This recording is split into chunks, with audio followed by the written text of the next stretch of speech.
First of all, one of the first lines of protection for a father, when you're talking about parental rights, is marriage. Because when you have a child outside of marriage, there's a whole lot of other shit you got to do to try to get your rights. Whereas when you're within a marriage, there are certain protections that you automatically have. That's one tangible way. There's another one. This is the direction I thought Bruiser was going in. Your woman, if you got a girlfriend and you break up with her and she just walks through the house and starts snatching shit up out the house and saying, well, I bought this, I bought that, and you like, no, the fuck you didn't. And she leaves out the house with that shit. You can't go and be like, well, I bought that shit, and then you ain't got no receipt to prove it. However, underneath a marriage, especially in the state of Texas, they will tell you you got to bust that shit down and split it. You get your shit. So wait, brother, Sweeney, am I off? Is there a term called common law? And most states don't cater to common law. Only seven states. Only seven states still recognize that. And most of those states are flyover states. No, I'm talking to exactly what he's saying right there. No, but now if you coexist with somebody, what he's saying is that, Sweeney, if somebody has residency established at that house, it will still be the same laws in court, whether she's married to you or not. If she gets mail there, she can still snatch your shit. Exactly. Listen, let me throw this out because I know we're getting late. It's 10:12 and we ain't even done yet, fellas. Let me just throw my point in. The woman on the video, she was talking about women pull back their love and affection and their nurturing. And the discussion that you guys was having earlier, you guys was wondering like, well, men work and women work and she puts in this and who builds the plane and all this other kind of stuff and who's the co-pilot and who's the mechanic. And if you want a statistic to quantify this discussion, just look at alimony. Women pay 3% of alimony. That's the statistic to look at to figure out who's putting in what and who's shooting in the gym. If out of 100 people, only 3 women are paying alimony, that tells you who's shooting in the gym, even today. So the reality is men do the work. You brothers do the work, man. I know we want to give a lot of women the credit because they're there for the intangibles that Hink was talking about, that Marcus was talking about. But men bust the lion's share of the hard work. Now, clout, here's the thing. You want to know why you want your plane built first? I know, I understand where because you was real passionate earlier. You was upset almost. It felt like you was upset. Like, why are we, who's the helpmate? Do men have the helpmate or are women the helpmate to men or vice versa? Because if what you're doing, you need her to help you build and create this. Why you want to come with it already built? You want somebody that's going to hand you the wrench. So from an older brother, speaking to anybody under 51 years old, you want to have your plane built because if you ever get it taken from you, you can build another one. One of the things that destroy men the hardest in divorces is the man that built his plane with somebody. She took she took the left wing and everything on the left side of the plane, and he can't build it anymore. This is what Trev was talking about. If you sit around and you from the day one, you building this together and you guys working together and you getting it together, women have fail safes when shit don't go their way or the relationship don't work out for them. They have cushions to fall back on. They don't go homeless like we do. When you have somebody, when you building that plane with somebody and she decides to flip out or you become a fucking horn dog and you out there cheating on her, for whatever reason, rips that plane in half, she could take half a plane and she's good. In fact, she'll go find another pilot somewhere. You might not find that. Next thing you know, you are destroyed. But let me tell you, if you build that plane first, Clout, you got a new clothing line coming out. I see. I'm buying everything that you're selling the day you drop it. If you build that brand and have it where you put it together and it's stable, because remember we was talking about stability. You was talking about you need a woman for stability. No, I want you to become stable with that clothing brand all alone. So in the event you bring somebody in and they take half your clothing line, you will have no problem building another one. All right, so I hear what you're saying, Shannon, and that's a great point, right? Let me finish. Okay. I'm gonna let y'all go because y'all been talking a lot tonight. Then Marcus and my man Darwin and Sweeney, you guys was talking about you need marriage. Sweeney, you was 85% of y'all need marriage. You need it because you need the stability. You know what? I understand where you're going from, and then I think you cleaned it up. You said, "Well, I was really kind of talking about relationship." So, but the point is. And even with what Marcus was saying, because Marcus was talking about the intangibles of a woman, if you don't appreciate what a woman brings to a relationship, then don't get one. If you think it's just fucking cooking and cleaning, you don't need one. This is what Hink was talking about.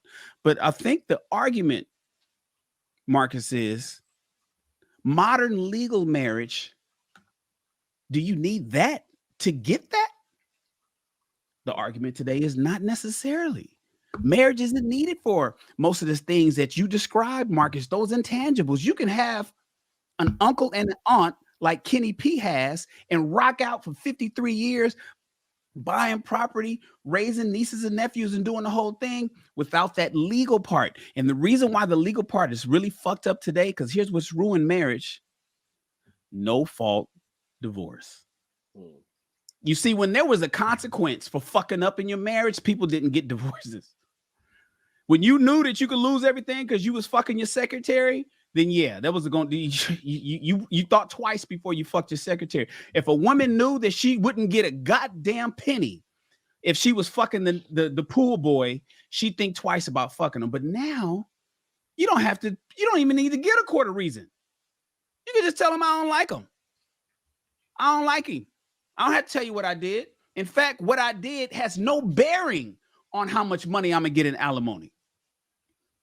And that is fucked up. And that's what the argument is on modern legal marriage, as opposed to what Sweeney was saying is rocking out with somebody that you could lock in with. And so, as the lady said, love, affection, and nurturing, I'm with Hink, man, because I believe that love, affection, and nurturing is the fuel that men need from women. What's so upsetting, is that that's all men are asking for. And we seem like we still can't get that. I ain't asking you to get out there and dig the ditch with me. I ain't asking you to replace the roof. You don't got to lift no fucking washing machine, and you don't got to change the oil. You don't got to do all this hard shit. Can you love me? Give me some affection and nurture the family? Is that so hard?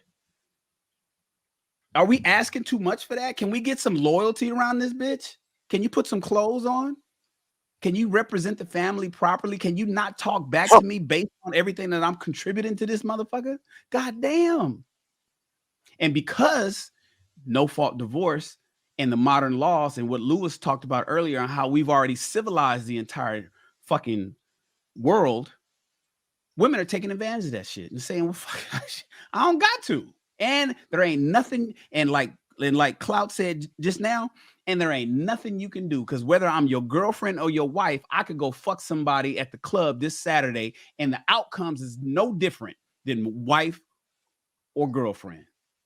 And that's what's fucked up. And that is why it's a really hard thing to sell marriage as it is today versus just rocking out with somebody lifelong and making a commitment to each other. Because if you really care about each other, the paperwork don't fucking matter. But I'll leave it at that. And tonight, I bid you brothers adieu. All right.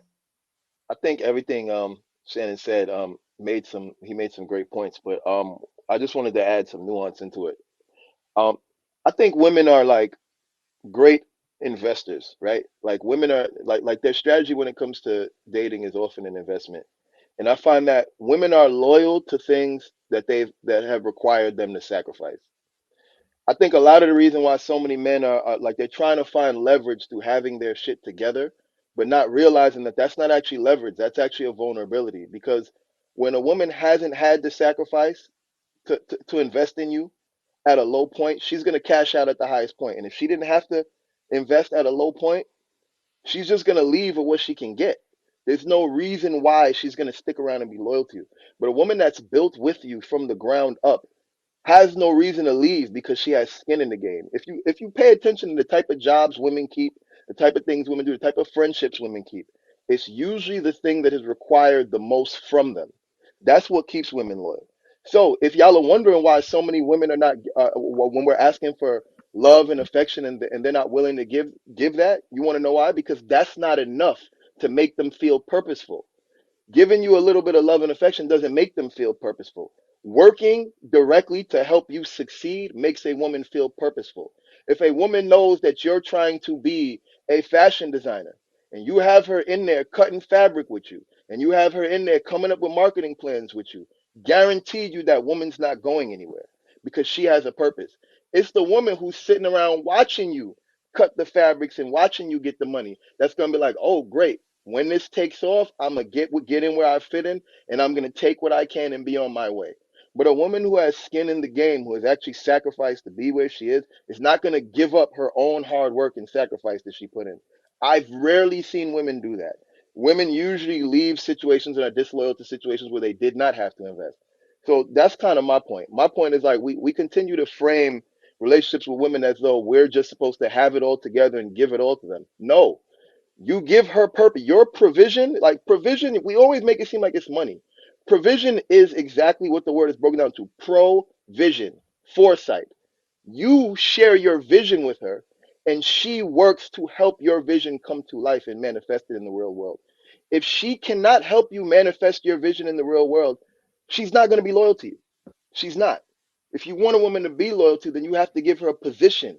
You have to give her something to do in your life. That is what's going to make a woman loyal to you. So to me, I'm completely against the idea of you need to be stable because again, stability doesn't require a woman to sacrifice. And if a woman does not have to sacrifice, she's not going to be loyal. Having a situation that's somewhat unstable is fine because that's what a good woman is there to do, to help you get things more stable. Okay, you start in your business and you only got one branch. Guess what? That woman in your life is going to help you expand to 2, 3, 4 branches. But the woman who's helped you expand from no branches to 4 branches is going to stick around, while the woman who came to Clout's point, I'm a living example of what he's saying. When I said 85% of y'all need it, is because I am a part of it. I'm a living example of my wife has just as much skin in it as I do. Me and her got this house together. Her money was just as needed as my money was. I'm a regular ass barber. She's a regular ass hairstylist. She don't want to lose this house no more than I do. It hurts me just as much as it hurts her. So we have to bust this shit down the middle. We have to split this shit up. We both lost the house. We both lose out on having our kids there full time. We both lose out. Like, I'm literally the example of what he's talking about, where she's built everything with me. She's been with me since I've been a broke ass college student. No money. See, so, me and her are part of, you know what's funny about that, Sweeney? That go with that statistic where they say that the majority of marriages that cost under $1,000 are the longest lasting marriages, and the marriages where they spend over $30K on the wedding, those are the fastest divorce. $5,000 on our wedding.